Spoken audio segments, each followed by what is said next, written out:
கிறிஸ்துவுக்குள் அன்பான தேவனுடைய பிள்ளைகளே, கர்த்தராகிய இயேசுவின் நாமத்தில் உங்களை அன்போடு வாழ்த்துகிறேன். நாம் எல்லாரும் சேர்ந்து ஆண்டவரை பாடி துதித்து அவரை ஸ்தோத்திரம் பண்ணலாமா?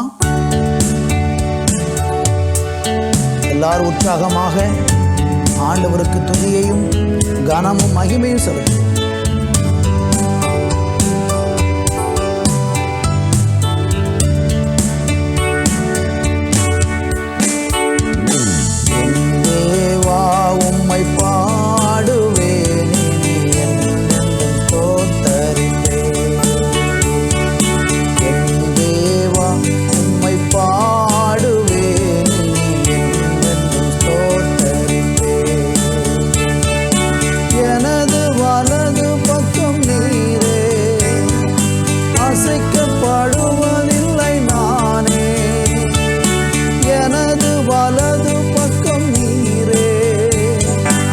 அசைக்கப்படுவதில்லை நானே. ஸ்தோத்திரம் ஸ்தோத்திரம் ஸ்தோத்திரம் ஸ்தோத்திரம்.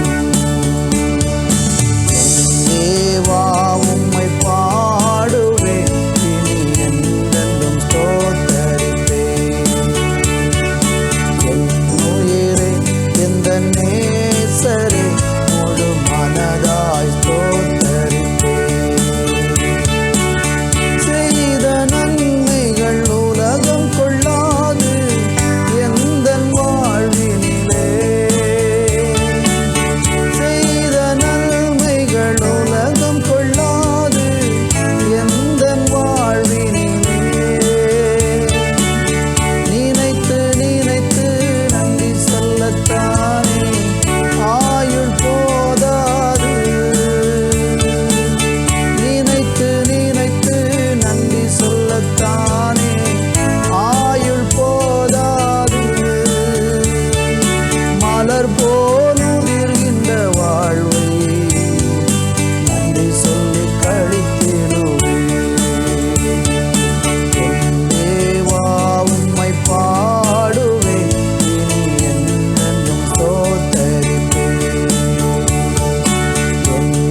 ஆண்டவருக்கு நன்றி சொல்லுங்கள்.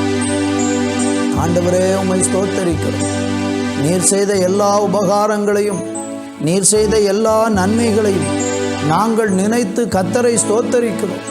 நீர் எங்களோடு கூட இடைபடுகிறவர், நீர் எங்களோடு கூட தங்கியிருக்கிறவர், நீர் எங்கள் மத்தியிலே அசைவாடுகிறவராய் இருக்கிறதற்காக உம்மை நாங்கள் துதிக்கிறோம். தொடர்ந்து நம்முடைய கரங்களில் எங்களை அர்ப்பணிக்கிறோம். நீங்கள் மாத்திரம் மகிமைப்படுங்க. இயேசு கிறிஸ்துவின் நாமத்தில் ஜெபிக்கிறோம் எங்கள் நல்ல பிதா. ஆமேன் ஆமேன்.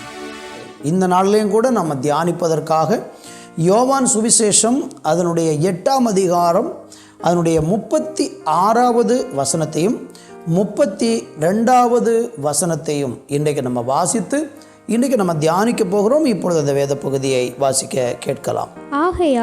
ஆகையால் குமாரன் உங்களை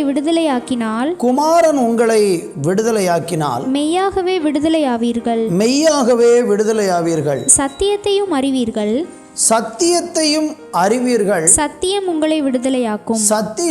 உங்களை விடுதலையாக்கும். அன்பு தேவ பிள்ளைகளை, இந்த நாளிலையும் கூட நம்ம தியானிக்க போவது தேவன் கொடுக்க போகிற அல்லது தேவன் கொடுக்கிற மெய்யான விடுதலையை குறித்து இன்றைக்கு நம்ம சிந்திக்க போகிறோம். கர்த்தருக்கு மகிமை.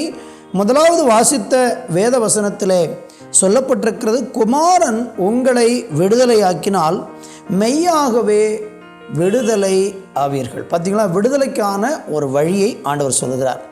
ரெண்டாவது, அதே விடுதலையை குறித்து இன்னொரு வார்த்தையை கூட ஆண்டவர் சொல்லி அதற்கு இணையாக அந்த விடுதலை எப்படி பெற்றுக்கொள்ளலாம் என்பதையும் ஆண்டவர் இங்கே சொல்கிறார். சத்தியத்தையும் அறிவீர்கள், சத்தியம் உங்களை விடுதலையாக்கும். அப்போ விடுதலையாக்க போவது கிறிஸ்து நம்மளை விடுதலையாக்க போகிறார். குமாரன் விடுதலையாக்கினால் மெய்யாகவே விடுதலையாவீர்கள். இயேசு கிறிஸ்து ஒரு மனுஷனுக்கு விடுதலை கொடுக்கிறார் என்கிற வார்த்தை இங்கே தெளிவாக இருக்கிறது. அந்த விடுதலையை யார் பெற்றுக்கொள்வார்கள் என்பதுதான் 2வது படித்த வேதவசனத்தில் சொல்லப்பட்டிருக்கிறது. யார் பெற்றுக்கொள்வார்கள்? யாரெல்லாம் சத்தியத்தை அறிகிறார்களோ அவர்கள் அந்த விடுதலையை பெற்றுக்கொள்வார்கள். ஏதோ சில காரியங்களிலே நீங்கள் இன்றைக்கு விடுதலை இல்லாமல் கட்டப்பட்ட நிலையில், பிடிக்கப்பட்ட நிலையில் அல்லது கண்ணியிலே அகப்பட்டது போல உங்கள் வாழ்க்கை இருந்து கொண்டு இருக்கும் என்றால், இன்றைக்கு இயேசு கிறிஸ்து உங்களுக்கு ஒரு விடுதலையை வாக்கு பண்ணுகிறார். அந்த விடுதலையை உலகத்தில் யாருமே தர முடியாது. குமாரன் இயேசு கிறிஸ்து இந்த உலகத்தில் வந்தது நம்மை விடுதலையாக்குவதற்காக. பாவத்திலிருந்து, சாபத்திலிருந்து, மரணத்திலிருந்து, இச்சைகளிலிருந்து, உலக வழிபாடுகளிலிருந்து, பல அடிமைத்தனத்திலிருந்து ஆண்டவர் நம்மை விடுதலையாக்குகிறார். இந்த விடுதலைக்கு நம்ம என்ன செய்ய வேண்டும்? கடனிலிருந்து விடுதலை, உலக வழிபாடுகளிலிருந்து விடுதலை, இச்சைகளிலிருந்து விடுதலை, பாவத்திலிருந்து விடுதலை, மரணத்திலிருந்து விடுதலை, இதெல்லாம் நமக்கு வேண்டுமா? ஒன்று செய்ய வேண்டும். சத்தியத்தையும் அறிவீர்கள், சத்தியம் உங்களை விடுதலையாக்கும் என்று சொல்லி நம்ம அந்த வேத பகுதியில் படித்தோம். என்னை கவனிக்கிற அன்பு தேவ பிள்ளைகளே, நீங்கள் இன்றைக்கி சத்தியத்தை அறிந்தால் மட்டும்தான் உங்களுக்கு விடுதலை கிடைக்கும். சத்தியத்தை அறியாமல் நீங்கள் அந்த விடுதலையை பெற முடியாது. சத்தியம் என்றால் என்ன? வேதம் நமக்கு சொல்லுகிறது. யோவான் சுவிசேஷம் 14ஆம் அதிகாரம் 6வது வசனத்தை நீங்கள் வாசித்து பாருங்கள். நானே வழியும் சத்தியமும் ஜீவனுமாயிருக்கிறேன் என்று இயேசு சொல்லுகிறார். இயேசு கிறிஸ்து ஒருவர் தான் வழி, இயேசு கிறிஸ்து ஒருவர் தான் சத்தியம். இந்த இயேசு கிறிஸ்துவை அறிகிற ஒரு மனுஷனுக்கு கட்டாயம் விடுதலை உண்டு. ஆண்டவரை அறியணும், இயேசுவை அறியணும். இயேசு கிறிஸ்து யார் என்பதை நீங்கள் நன்றாக அறிந்து கொள்ள வேண்டும். அவரை அறிவதற்கு நம்ம செய்ய வேண்டியது என்ன? அவருடைய வேதத்தின் வசனங்களை நாம் கேட்க கேட்க தேவனை பற்றிய அறிவு நமக்குள்ளே உண்டாகும். கர்த்தரை அறிந்து கொள்ள வேண்டும், அவருடைய அன்பை அறிந்து கொள்ள வேண்டும். அவர் நமக்காக என்ன செய்தார் என்பதை இந்த வேதத்தை படித்து நீங்கள் அறிய அறிய உங்கள் வாழ்க்கையில் விடுதலை வந்து கொண்டே இருக்கும். அப்போஸ்தலனாகிய பவுல் தன்னுடைய அனுபவத்தில் சொல்கிறாரு, தேவனை குறித்த அந்த அறிவின் மேன்மைக்காக நான் எல்லாவற்றையும் குப்பையுமாக அற்பமாக எண்ணினேன் என்று சொல்கிறார்.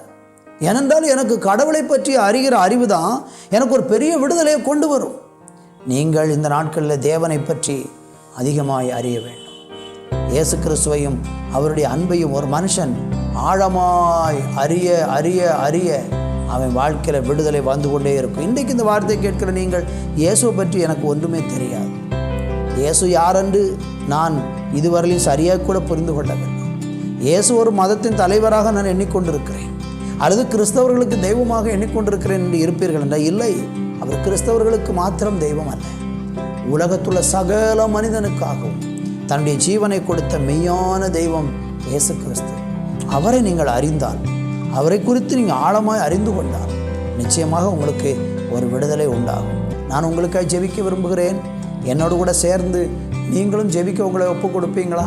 கண்களை மூடி இருக்கிற இடத்துல, நான் பாவத்திலிருந்து விடுதலை பெற விரும்புகிறேன், ஆமென், சாபத்திலிருந்து விடுதலை பெற விரும்புகிறேன், மரணத்திலிருந்து மரண பயத்திலிருந்து விடுதலை பெற விரும்புகிறேன், கடனிலிருந்து விடுதலை பெற விரும்புகிறேன், இச்சைகளிலிருந்து விடுதலை பெற விரும்புகிறேன், 2ஆம் மரணமாகிய நரகத்திலிருந்து நான் விடுதலை பெற விரும்புகிறேன் என்றால் இன்றைக்கு மனதில் சொல்லுங்கள், இயேசுவே, உம்மை என் இரட்சகராக, என் தெய்வமாக, ஆண்டவராக ஏற்றுக்கொள்ள நான் முன் வருகிறேன். இன்றைக்கு எனக்கு ஒரு விடுதலை வேண்டும், இன்றைக்கு எனக்கு பாவத்திலிருந்து ஒரு விடுதலை வேண்டும், இன்றைக்கு எனக்கு வியாதியிலிருந்து ஒரு விடுதலை வேண்டும், கடனிலிருந்து ஒரு விடுதலை வேண்டும், இன்றைக்கு நான் அழிவிலிருந்து எனக்கு ஒரு விடுதலை வேண்டும் என்று சொல்லி, இயேசுவே எனக்கு உதவி செய்யும் என்று கூப்பிடுங்கள், கூப்பிடுங்கள், கூப்பிடுங்கள். கர்த்தர் இப்பொழுதே ஒரு விடுதலை உங்களுக்கு தரப்போகிறார். நான் உங்களுக்காக ஜெபிக்க போகிறேன்.